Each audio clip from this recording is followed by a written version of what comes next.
గతంలో బూటకపు ఓదార్పు యాత్ర చేసిన జగన్ నేడు జైలు యాత్రలు మొదలుపెట్టారని రెవెన్యూ మంత్రి అనగాని సత్యప్రసాద్ ధ్వజమెత్తారు.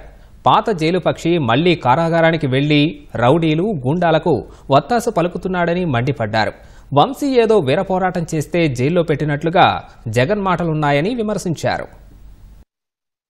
జగన్మోహన్ రెడ్డి ఈరోజు మాట్లాడుతూ ఉన్నాడు, వీళ్ళందరూ ఏదో పెద్ద యోధుల్లాగా. గతంలో ఎంతమంది దళితులని అతను ముఖ్యమంత్రిగా ఉన్నప్పుడు దారుణంగా ఇబ్బంది పెట్టాడు.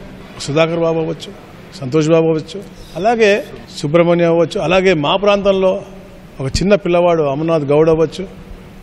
వాటి గురించి మాట్లాడకుండా ఈరోజు రౌడీజం చేసి గుండాయిజం చేసి ప్రజల ధనాన్ని లాక్కున్నటువంటి వ్యక్తుల దగ్గరికి వెళ్ళి పరామర్శిస్తూ దాని తర్వాత ఈ ప్రభుత్వాన్ని ఇలా విమర్శించడం అనేది, ఎందుకంటే ఇది మంచి ప్రభుత్వం, ప్రజాహితం కోరే ప్రభుత్వం, తప్పకుండా ఒక సుపరిపాలన ఇవ్వాలి, మంచి పరిపాలన ఇవ్వాలి. ఎట్లాగైతే మేము హామీలు ఇచ్చామో అవి ఎలా ఫుల్ఫిల్ చేయాలని చెప్పి 6 నిమిషాలు రోజుకి 20 గంటలు కష్టపడుతూ ముఖ్యమంత్రి గారు వెల్త్ క్రియేట్ చేస్తూ అన్ని హామీలు కూడా పూర్తి చేయాలని లక్ష్యంతో పనిచేస్తూ ఉన్నాం.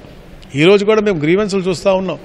ఈరోజు పార్టీ ఆఫీసులో గ్రీవెన్స్లో కూర్చుంటే కూడా అన్ని గత 5 సంవత్సరాల్లో అప్పుడు ముఖ్యమంత్రి హయాంలో వాళ్ళ నాయకులు చేసిన అన్యాయాలు తప్ప వేరే ఒక్క గ్రీవెన్స్ రావట్లేదు.